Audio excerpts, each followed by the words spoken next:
ሰላም እንዴት ነህ? ዛሬም በሌላ ቪዲዮ በሌላ ሀሳብ መጥተናል። ዛሬ ደግሞ የምናወራው ስለ ሞቲቬሽን በደንብ እናወራለን። ወደ ሀሳብ እንሂድ። ሞቲቬሽን ያው ብዙ ሰው ሰልፍ ኢምፕሩቭመንት ላይም ብቻ ማንኛውም ነገር ሲጀምር በሞቲቬሽን ነው ወደዛ ነገር የሚገባው። ራሳቸውን የሚቀየሩ ሰዎች ብቻ ማንኛውም ሰው ወዲያው ነገር ሲገባ በሞቲቬሽን ነው የሚገባው። ግን ያ ሞቲቬሽን ሲጀምር ያለህ ሞቲቬሽን እስከ መጨረሻው የሚቀጥል መስሎ ከታየ አይሆንም።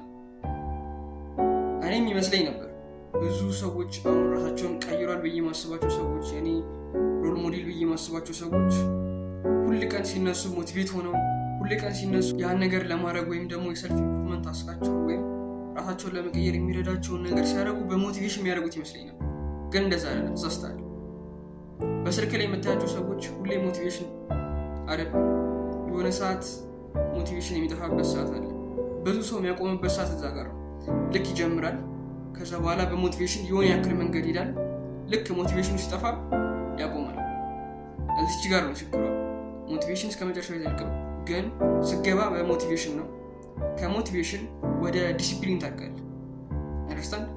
ከሞቲቬሽን ወደ ዲሲፕሊን ታድጋለህ። ዲሲፕሊን ማለት ደግሞ ያንን ነገር ባትፈልገውም ባያስጠላህም ታደርገዋለህ።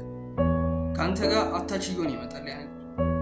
ባትፈልገውም ወይም ደግሞ እያስጠላህም ቢሆን ያን ነገር ለወደፊቱ አላማህ ብለህ ታደርገዋለህ። ስለዚህ ከሞቲቬሽን ወደ ዲሲፕሊን እስክታደርግ ድረስ ምንም ማቆም የለብህም ማለት ነው። መጀመሪያ ሞቲቬሽን በስሜታዊነት ነው። ስሜታዊ ነህ። ሞቲቬሽን ፕላስ አንተ በደንብ ትሰራላችሁ። ያ ገብቷል? ሞቲቬሽን ፕላስ አንተ ከሞቲቬሽን ጋር አንድ ላይ ሆነ ወይም ከስሜት ጋር አንድ ላይ ሆነ በደንብ ትሰራለህ። ዲሲፕሊን ጋር ስመጣ ግን ከሞቲቬሽን ወደ ዲሲፕሊን ስትሸጋገር፣ ዲሲፕሊን ደግሞ ብቻ ነው የምትሆነው፣ ብቻ ነው የምትታገለው ከዛ ነገር ጋር ወይም ደግሞ ማሳካት ከምትፈልገው ነገር ጋር ብቻ ነው የምትታገለው እንጂ ይህ በሞቲቬሽን ምናምን አይደለም። ያን ለምትፈልገው ነገር ወይም ማትፈልገውን ነገር ለምትፈልገው ዓላማ ስትል የምትቆይበት ነገር ዲሲፕሊን ብለህ ትጠራዋለህ። ከዲሲፕሊን ደግሞ ወዴት ይታደጋል ብለህ ከጠየቀኝ ወደ ሩቲን ይታደጋል። ከዲሲፕሊን ወደ ሩቲን ትሸጋገራለህ።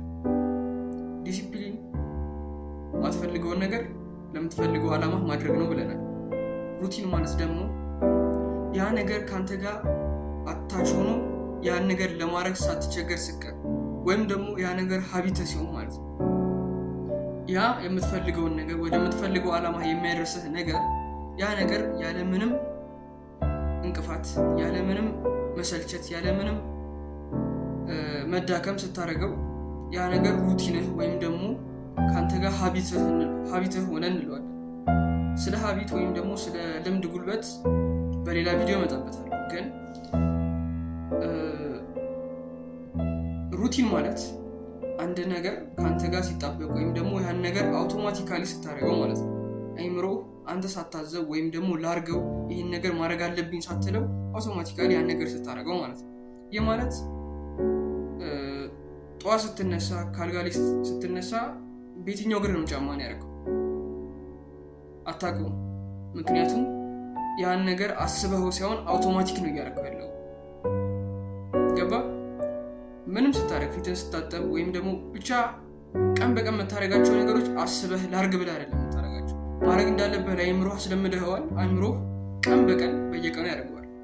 ስለዚህ ራስህ የምትለውጥበት ስፖርትም ሊሆን ይችላል፣ አመጋገብን ማስተካከል ሊሆን ይችላል፣ መጽሐፍ ማንበብ ሊሆን ይችላል። ብቻ ያን ነገር እንደ ሌሎቹ ልምዶች አውቶማቲክ እንዲያደርጉ ወይም ከአንተ ጋር ሀቢትህ እንዲሆን ካረካቸው ቀለል ብሎ ታደርጋለህ። ያለምንም መሰላቸት ወደምትፈልገው ዓላማ በፍጥነት ትደርሳለህ ማለት ነው።